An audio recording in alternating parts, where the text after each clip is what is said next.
Hello दोस्तों, स्वागत है आपका मेरे चैनल क्यूब में। आज हम पढ़ेंगे प्रतिरोधों का संयोग यानी कॉम्बिनेशन ऑफ रेजिस्टेंस।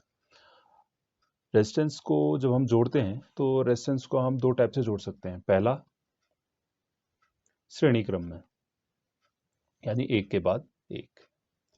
रेजिस्टेंस को आर से डिनोट करते हैं और जो रेजिस्टेंस का जो यूनिट होती है उसे ओम कहते हैं। पहला जो तरीका है प्रतिरोधों को जोड़ने का वो है श्रेणी क्रम यानी सीरीज। दूसरा जो तरीका है वो है समांतर क्रम, जिसमें दो प्रतिरोधों के दो सिरे समान बिंदुओं को टच करते हैं, जैसे ए और बी। जो प्रतिरोध R1 और R2 हैं, ये इनके जो एंड हैं वो ए और बी को टच करते हैं। तो इन दोनों का जो डेरिवेशन है वो हम देखेंगे और जो रिजल्ट है वो क्या डिनोट करता है वो भी हम देखेंगे। डेरिवेशन शुरू करने से पहले सर्किट के बारे में आपको एक बेसिक चीज बता दूं। किसी भी सर्किट में सेल हम यूज करते हैं, कुंजी की हम यूज करते हैं, उसके बाद सीरीज में हमारा अमीटर लगता है और फिर एक रेजिस्टेंस या फिर लोड हमारा सर्किट में होता है। और रेजिस्टेंस के पैरेलल में हमारा एक वोल्टमीटर होता है। वोल्टमीटर को पैरेलल में इसलिए लगाते हैं क्योंकि जो हमारा पैरेलल में वोल्टेज है वो सेम होती है, और अमीटर को सीरीज में इसलिए लगा जाता है कि कंप्लीट जो सर्किट है उसमें जो फ्लो होने वाली करंट है वो कंप्लीट सर्किट में सेम होती है। ये बताने का क्या अर्थ है? पहली चीज, अगर दो रेजिस्टेंस एक दूसरे के पैरेलल है और ये किसी सर्किट में जुड़ा हुआ है, किसी एक्सटर्नल सर्किट में जुड़ा हुआ है, तो इसमें जब करंट फ्लो करती है तो वो टू पार्ट्स में डिवाइड हो जाती है, I1 एंड I2, और यहाँ पर कंबाइन होके अगेन I फॉर्म करती है। इन दो रेजिस्टेंस के अगर हम एंड्स के मिड में वोल्टेज मेजर करें तो वोल्टेज सेम होगी। क्यों? क्योंकि जो इनके एंड पॉइंट्स हैं वो सेम पॉइंट्स हैं, यानी ए और बी। कहने का मतलब ये है कि समांतर श्रेणी में यानी पैरेलल में आपकी जो आई है वो आपकी सेपरेट होती है I1 प्लस I2 से, और जो आपका पोटेंशियल डिफरेंस है रेजिस्टेंस के मिड में वो हमारा सेम रहता है, यानी V। दूसरा जो केस है यानी सीरीज में जब हम रेजिस्टेंस को जोड़ते हैं तो उसमें जब करंट फ्लो करती है तो जो करंट R1 यानी फर्स्ट रेजिस्टेंस से फ्लो करती है वही R2 से भी फ्लो करती है। बट अगर हम इनके एंड्स के मिड में वोल्टेज हम मेजर करें तो वोल्टेज हमारी डिफरेंट होती है। इसमें हमारी V1 होगी और इसमें हमारा V2, क्योंकि इनके एंड्स जो हैं वो डिफरेंट हैं। ये A B है और ये B एंड C के मिड में है। अगर एंड्स पॉइंट सेम होते तो उनका वोल्टेज भी सेम होता। इसमें हमें क्या रिजल्ट मिलता है कि जो I है वो दोनों रेजिस्टेंस में सेम रहेगा, बट जो V है वो डिफरेंट रहेगा, V1 एंड V2, और जो टोटल पोटेंशियल डिफरेंस है यानी विभवांतर है वो V के इक्वल हो जाएगा, जो कि A एंड C के मिड में होगा। जो V होगा ये A एंड C के मिड में होगा। V1 जो है हमारा A एंड B के मिड में है, एंड जो V2 है वो B एंड C के मिड में है। तो इसकी डेरिवेशन करने से पहले हमें ये पता होना चाहिए कि समांतर क्रम में जो वोल्टेज है वो सेम रहती है और I जो होती है डिवाइड होती है I1 एंड I2 में, यानी I equal to I1 plus I2। इसके उलट जब श्रेणी क्रम यानी सीरीज की हम बात करते हैं तो जो करंट होती है वो सेम होती है, बट जो पोटेंशियल डिफरेंस यानी विभवांतर है वो अलग अलग होता है, V1 प्लस V2, जो रिजल्टेंट VAC के इक्वल होगा। आइए आगे बढ़ते हैं और करते हैं पहली डेरिवेशन, यानी जब प्रतिरोध श्रेणी क्रम में जुड़े होते हैं।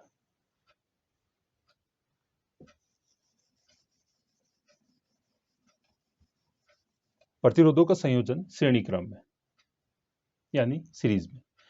प्रतिरोधों को सीरीज में जोड़ने के लिए सिंपल उनके एंड्स को एक दूसरे से जोड़ते हुए चलते हैं, यानी एक का एंड दूसरे की शुरुआत। इसमें हम कितने भी रेजिस्टेंस ले सकते हैं, यहाँ पर हम केवल 3 रेजिस्टेंस ले रहे हैं, R1, R2 एंड R3।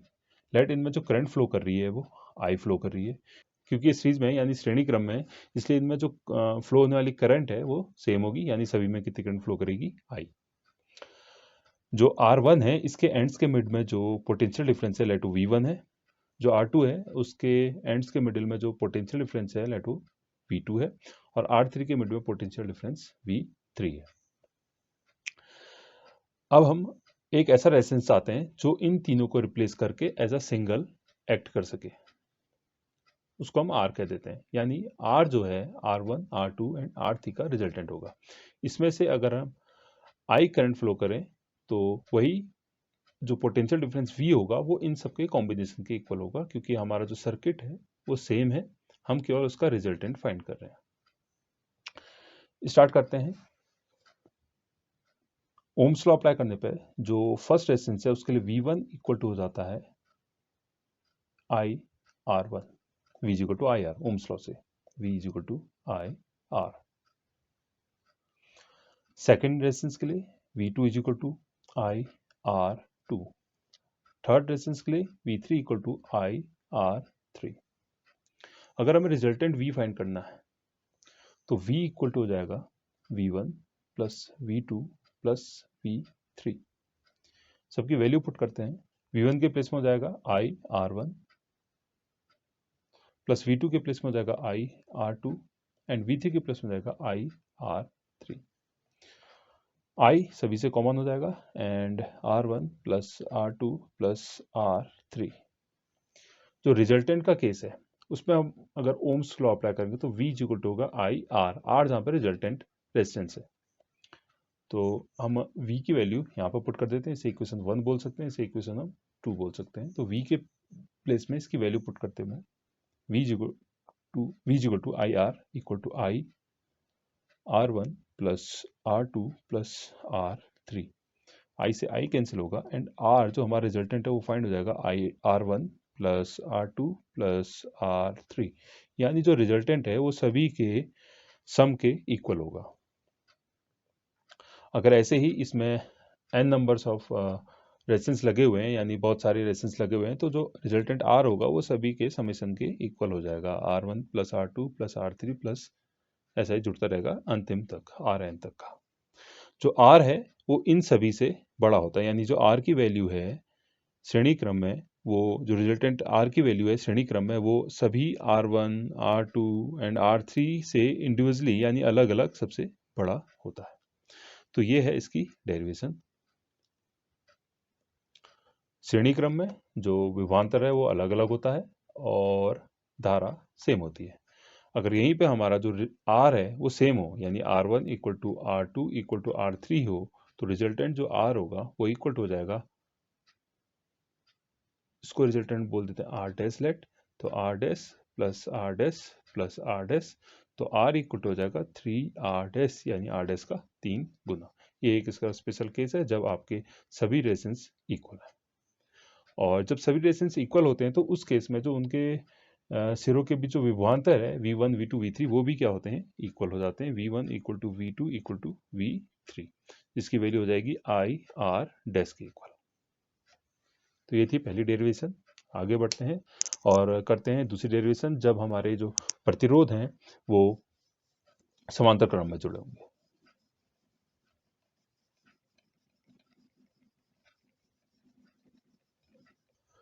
तो जो दूसरा संयोजन है वो है हमारा समांतर क्रम, यानी जब प्रतिरोध समांतर क्रम में होते हैं। तो समांतर क्रम में शो करने के लिए उनके जो एंड हैं वो हम सेम पॉइंट से कनेक्ट कर देते हैं। जैसे यहाँ पे इसका पॉइंट एंड पॉइंट ए है, बी है, तो जो अलग अलग हमारे प्रतिरोध हैं यानी R1 के जो एंड्स हैं वो ए पे और बी पे, ऐसे ही R2 के जो एंड्स हैं वो ए और बी पे, ऐसे ही R3 के एंड्स ए एंड बी पे हैं।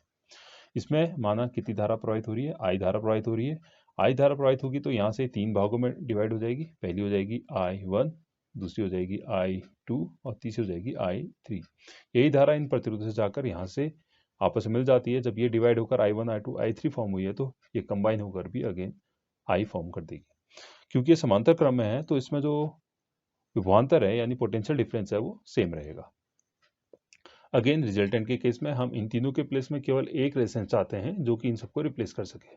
तो इनसे जो प्रवाहित होने वाली धारा होगी वो I होगी, रिजल्टेंट माना R है जो कि इन सब का परिणामी होगा, और इसके सिरों के बीच माना विभवांतर V ही है जो यहाँ पर भी सेम होगा क्योंकि समांतर क्रम में हमारा V सेम रहता है। तो यहाँ से स्टार्ट करते हैं। पहले रेजिस्टेंस के लिए V equal to I1 R1, इसके इसमें अब हम V सभी के लिए सेम लेंगे। सेकंड के लिए V equal to I2 and R2, V equal to I3 and R3। और यहाँ पे हम जानते हैं जो I है, I के लिए जो केस बनता है यहाँ पे वो होता है I equal to I1 plus I2 plus I3। अब यहाँ से हमें I1, I2, I3 की वैल्यूज यहाँ से फाइंड करके इसमें रखनी होंगी। तो पहले समीकरण से I1 हो जाएगा हमारा V upon R1, I2 equal to हो जाएगा V upon R2 and I3 equal to हो जाएगा V अपॉन R3। ये वैल्यूज इस इक्वेशन में पुट कर देते हैं। तो I इक्वल टू I1 के प्लेस में V upon R1 plus I2 के प्लेस में V upon R2 and I3 के प्लेस में V अपॉन R3 हो जाएगा। इन सभी से V हमारा कॉमन हो जाएगा तो अंदर बचेगा 1 upon R1 plus 1 upon R2 plus 1 upon R3। Resultant का केस अगर हम लें और यहाँ पर ओम्स लॉ अप्लाई करें तो V इक्वल टू होगा I R, और यहाँ से I की वैल्यू हम फाइंड करेंगे तो I इक्वल टू हो जाएगा V अपॉन R। इसे हम इक्वेशन 1 कहते हैं, इसे हम इक्वेशन 2 कहते हैं। अगेन I की वैल्यू यहाँ पर पुट करते हैं तो I की वैल्यू पुट करने पे हो जाएगा V upon R equal to V 1 upon R1 plus 1 upon R2 plus 1 upon R3। V से V कैंसिल हो जाएगा तो ये हो जाएगा 1 upon R equal to 1 upon R1 plus 1 upon R2 plus 1 upon R3। ये हमारा रिजल्ट हो गया। अगर ऐसे ही हमारे n नंबर्स ऑफ रेजिस्टेंस है तो 1 upon R equal to 1 upon R1 plus 1 upon R2 plus 1 upon R3 and so on up to 1 upon Rn हो जाएगा। समांतर क्रम में जो हमारा रिजल्टेंट R होता है वो किसी भी यानी जितने भी हमारे प्रतिरोध हैं यानी R1, R2, R3 सभी से छोटा होता है। जो R होगा वो हमेशा छोटा होगा जो इनमें से सबसे छोटा है उससे भी छोटा है। लेट R1 अगर इनमें सबसे छोटा है तो ये R1 से भी छोटा होगा क्योंकि इसके लिए जो फॉर्मूला है वो ये है। सामान्य में जो हमारे घरों में जितने भी हमारी लाइट या फिर जितने भी हमारे उपकरण लगे होते हैं वो समांतर क्रम में ही लगे होते हैं क्योंकि सारे उपकरण हमारे 220 वोल्ट्स पे काम करते हैं। जनरली आप किसी बल्ब या किसी भी टीवी इस पे देखते हैं तो 200 टू 220 वोल्ट उसका जो ऑपरेटिंग वोल्टेज लिखा होता है।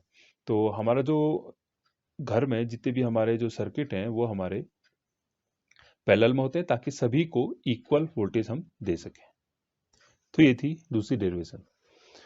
अगर आप ऐसी डेरिवेशन सीखना चाहते हैं तो मेरे चैनल को सब्सक्राइब कीजिए और लाइक कीजिए, कमेंट कीजिए और अपने दोस्तों के साथ शेयर कीजिए जो कि फिजिक्स की डेरिवेशंस एंड फिजिक्स में इंटरेस्टेड हैं। Thank you for watching cube.